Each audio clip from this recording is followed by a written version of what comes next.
Hello students. आज मैं अपने इस वीडियो में आपको एक्सरसाइज 8.3 का क्वेश्चन नंबर 1 समझाऊंगी। ये क्लास 8 चैप्टर 8 कंपेयरिंग क्वांटिटीज का पार्ट है। इस वाले वीडियो में मैं इसका ए पार्ट करना सिखाऊंगी। बट इस क्वेश्चन को शुरू करने से पहले हम थोड़ा सा कंपाउंड इंटरेस्ट के बारे में जान लेते हैं। हमने 7th क्लास में सिंपल इंटरेस्ट पढ़ा था और अब यहाँ पे कंपाउंड इंटरेस्ट पढ़ रहे हैं। सिंपल इंटरेस्ट में जो प्रिंसिपल अमाउंट होता है वो कभी नहीं बदलता। जैसे अगर प्रिंसिपल 100 रुपीज था और रेट ऑफ इंटरेस्ट 5% था और टाइम पीरियड 3 इयर्स था, तो तीनों साल तक 100 रुपये पे ही इंटरेस्ट मिलता रहेगा। लेकिन कंपाउंड इंटरेस्ट में अगर यही तीनों चीजें होती हैं कि प्रिंसिपल 100 रुपीज हो, रेट 5% हो और टाइम 3 इयर्स हो, तो हमारा कंपाउंड इंटरेस्ट हमेशा नए इंक्रीज्ड प्रिंसिपल पे मिलता है। हर साल का इंटरेस्ट जुड़ जाता है प्रिंसिपल में और नया प्रिंसिपल बनाता है। इसलिए कंपाउंड इंटरेस्ट हमेशा ज्यादा होता है सिंपल इंटरेस्ट के कंपैरेटिवली। तो इस तरीके से हम कंपाउंड इंटरेस्ट समझते हैं। और कंपाउंड इंटरेस्ट का निकालने के कुछ फॉर्मूलेज हैं। कंपाउंड इंटरेस्ट काफी आसान तरीके से निकलता है अगर हम formula P into 1 + R/100 power n, n मतलब नंबर ऑफ ईयर्स, इस तरीके से करें। और उसके बाद कंपाउंड इंटरेस्ट को निकालने के लिए अमाउंट माइनस प्रिंसिपल निकालें। पहले अगर हम कंपाउंड इंटरेस्ट के क्वेश्चंस में अमाउंट निकालते हैं और फिर प्रिंसिपल माइनस कर देते हैं तो कैलकुलेशंस काफ़ी इजी होती हैं। और अगर किसी को डायरेक्टली कंपाउंड इंटरेस्ट का फॉर्मूला लगाना है तो वो लगा सकता है। कैसे लगा सकता है? अमाउंट की जगह वो ये सब्सिट्यूट कर दे 1 + R/100 power n minus P. इसके अंदर p कॉमन लिया जा सकता है तो कंपाउंड इंटरेस्ट का फॉर्मूला बन जाता है 1 + R/100 whole power n minus 1। तो इस फॉर्मूले को डायरेक्टली लगाने से कंपाउंड इंटरेस्ट आ जाता है। बट यहाँ पे थोड़ी थोड़ी कैलकुलेशन मिस्टेक होने का डर होता है। तो इस वीडियो में मैं आपको अमाउंट निकाल के दिखाऊंगी और उसको हम प्रिंसिपल को अमाउंट में से सब्ट्रैक्ट कर देंगे तो हमारा कंपाउंड इंटरेस्ट आ जाएगा। तो आइए हम शुरू करते हैं। लिख लेते हैं कि हमको क्या क्या दिया है। Calculate the amount and the compound interest on ₹10,800। तो हमारा principal amount represented by P is 10,800।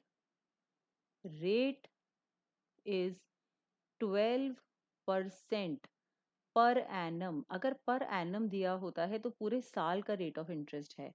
आगे आगे हम कुछ क्वेश्चंस करेंगे जहां पे कंपाउंडेड हाफ ईयरली भी कंडीशन होगी, कंपाउंडेड क्वार्टरली भी होगी। तो उसके लिए थोड़ा सा रेट और टाइम में चेंज हो जाता है। तो ये 12% पर एनम कंपाउंडेड एनुअली है। एनुअली मतलब पूरे साल के हिसाब से। और टाइम पीरियड इसमें 3 इयर्स है। इस तरीके का क्वेश्चन कंपाउंड इंटरेस्ट के अंदर सबसे आसान माना जाता है। तो हम अमाउंट निकालते हैं। पहले 1 plus P equal amount equals to P bracket 1 + R/100 whole power n। n is the number of years.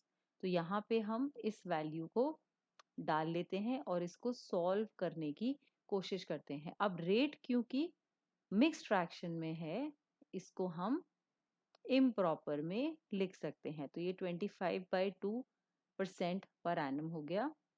तो 25/2 नंबर डालना है बस। और परसेंटेज ऑलरेडी हटी हुई है इसलिए अपॉन 100 है। तो ये 25/200 हो गया। और टाइम पीरियड है 3 इयर्स। तो ये वैल्यू इसकी आ गई है। तो अब इसको सॉल्व करते हैं। 25/200 को यहीं सॉल्व कर लेते हैं। 25 1 ज़ा 25 8 ज़ा। अगर आपको 25 की टेबल नहीं आती है तो आप 5 की मदद से भी सॉल्व कर सकते हैं। तो अब ये आएगा 10800 ब्रैकेट 1 + 1/8 होल पावर 3। इसको आगे हम सॉल्व करते हैं। अगर हम इसका एलसीएम लेंगे 8 एलसीएम आएगा, 8 प्लस 1 ये हो जाएगा 9/8 होल पावर 3। हम इस 8 को यहाँ पे कैंसिल नहीं कर सकते क्योंकि इसकी एक्सपोनेंट 3 है, तो ये नंबर हम जब खोलेंगे तो ये 3 बार यहाँ पे आएगा। तो इसीलिए हम सिर्फ एक अंदर के नंबर को, ब्रैकेट के नंबर को इससे नहीं कैंसिल करते। तो ये चीज़ बहुत ध्यान में रखनी है। अब जितना नंबर रिड्यूस हो सकता है हम उसको रिड्यूस कर लेंगे। पहले हम 2 से इसको रिड्यूस करना शुरू करेंगे, 5400 आ जाएगा। और रिड्यूस हो सकता है 2700, ये और रिड्यूस हो सकता है 1 3, फिर 10 हो जाएगा, 1350 हो गया। अब इसको थोड़ा सा साफ तरीके से लिख लेते हैं। मैंने 9 इंटू 9 इंटू 9 कर लिया है, विच इज 729 इंटू 1350। अभी आगे कैलकुलेशन चल रही है। एक दो बार अगर आप नंबर को लिख लेंगे तो उसमें सफाई रहती है और कैलकुलेशन मिस्टेक्स होने की चांसेस बहुत कम हो जाते हैं। इसको और काट लेते हैं 4 2 से। सो 2 6 12, 1 यहाँ पे आ जाएगा, तो 2 7 14, फिर यहाँ पे 1 आ जाएगा, 5 675। तो अब ये नंबर आगे नहीं डिवाइड हो रहा, तो ये 729 इंटू 675 होल अपॉन 8 4 32। तो इसको हम मल्टीप्लाई करते हैं और देखते हैं कि इसके अंदर हमारा अमाउंट क्या निकल के आता है।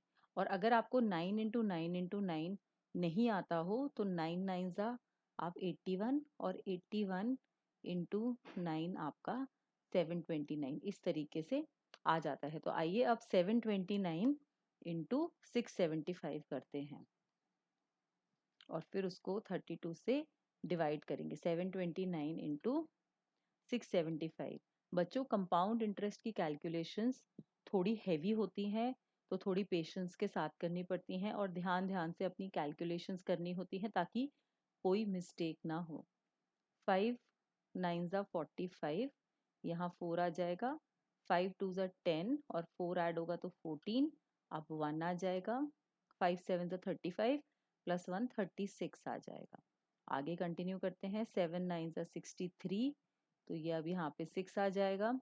फिर 7 2 14, 14 के अंदर आप 6 ऐड कर दीजिए, 20 हो जाएगा। फिर यहाँ पे 2 आ जाएगा, 7 7 49, 50 51, अब ये 51 आ जाएगा। इसको आगे कंटिन्यू करते हैं, 6 9 54, अब यहाँ पे ये 5 आ जाएगा। आपको जैसे दिख सकता है नंबर, आपको सर्कल करना है, बिना सर्कल के आप कर लेते हैं, जैसे भी आपको कंफर्टेबल है।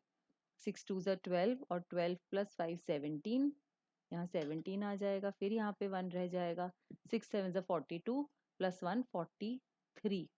अब इन सबको ऐड करते हैं, तो ये 5 7 10 और यहाँ आया 1 और आ गया, इसको भी ऐड करेंगे तो 7 प्लस 3 10 11 12, 12 यहाँ पे 1 आ गया, तो ये हो गया 6 7 8 9 और ये आ गया 4। तो हमारा अमाउंट अभी पूरा नहीं आया है, 492075 अपॉन 32 इतना आया है। तो अभी हमको लॉन्ग डिवाइड भी करना है और देखना है कि नंबर क्या निकल के आता है। तो आइए इसको लॉन्ग डिवाइड भी कर लेते हैं। 492075 को हम 32 से डिवाइड करते हैं, तो 32 1 32, इसको माइनस करेंगे तो ये 7 17 बचेगा। तो ये 172, 3 का टेबल आप 17 में अराउंड 5 बार जाता है, तो 32 इंटू 5 आप रफ में करके देख लीजिए, 160 होता है, बिल्कुल परफेक्ट जाएगा। तो 5 160, तो ये हो जाएगा 12, ये हो जाएगा 120। 3 का टेबल 12 में 4 टाइम जाएगा, बट 30 का जाएगा तो 120 होगा, तो 4 से नहीं जा सकता, वो 3 से जाएगा। तो 3 2 6 एंड 3 3 9, 96 आ जाएगा। तो यहाँ पे हम 96 डाल देंगे, इसको माइनस करते हैं तो यहाँ पे 4 बचेगा यहाँ 11 24 हो गया। अब 7 नीचे उतार लेते हैं। 3 का टेबल 24 में 8 टाइम्स जाएगा, बट कैरी ओवर भी है इसके अंदर, तो 8 ना करके आप 7 से ट्राई कीजिए। 32 इंटू 7, 14 1, हाँ, तो ये आ गया आपका 7। तो ये हो गया 2 2 4, तो ये 3, ये 2। अब लास्ट नंबर ड्रॉप डाउन कर लेते हैं, 235, तो वो भी 7 से ही चला जाएगा, विच इज 224। इसका कैलकुलेशंस हम यहाँ लिख देते हैं। सब्ट्रैक्शन के बाद आएगा 1 11, तो उसके बाद हमने डेसिमल लगाया क्योंकि 2 प्लेसेस निकालने ज़रूरी हैं, तो ये 0 हो जाएगा। 3 का टेबल आप देखिए 3 से ही जाएगा, और हमने निकाल रखा है 96 होता है, उसको यूज़ कर लेंगे, तो ये 4 हो गया और ये 14 हो गया। अब एक और डेसिमल प्लेस चाहिए, तो ये 140 हो गया। तो 140 के लिए हम देखेंगे 3 का टेबल 4 तक जाएगा, 12 सा, तो 4 से देख लेते हैं, तो ये 128 हो गया। माइनस 128 करेंगे, जो भी रिमाइंडर आएगा वो आ जाएगा, क्योंकि हमें तो इस नंबर से कंसर्न है। सो 1537.34 हमारा अमाउंट आ गया, इतना अमाउंट हमारा आ गया है। अब इसके लिए आगे जब हमको कंपाउंड इंटरेस्ट निकालना है, तो हमें प्रिंसिपल को अमाउंट में से माइनस करना पड़ेगा। तो ये कैलकुलेशंस हमने कर ली हैं, तो हम अब कंपाउंड इंटरेस्ट भी निकाल लेते हैं। तो CI होता है हमारा A माइनस पी, अमाउंट हमारा आया है 15377.34 पैसा, और इसमें से 10800 हम माइनस कर देंगे। काफ़ी पेशेंस रख के ये क्वेश्चन करने पड़ते हैं, क्योंकि कैलकुलेशंस थोड़ी लंबी हैं, लेकिन हो जाती हैं अगर आप ध्यान से करेंगे। तो हमने इसके अंदर बोरो कर लिया, तो ये 13 हो गया, ये 5 बच गया, बोरो किया था तो यहाँ 4 बच गया। तो आपका कंपाउंड इंटरेस्ट आ गया रुपीज, इसको लिख लेते हैं ठीक से, रुपीज 4577.34, और जो अमाउंट है वो आ गया रुपीज 115,377.34 पैसा। इस तरीके से हम इसकी कैलकुलेशन कर लेंगे। अगर आपको इस क्वेश्चन में कोई भी क्वेरी हो तो आप कमेंट सेक्शन में पोस्ट कर सकते हैं। Thank you. Please subscribe to our channel for more videos by clicking on the subscribe button below.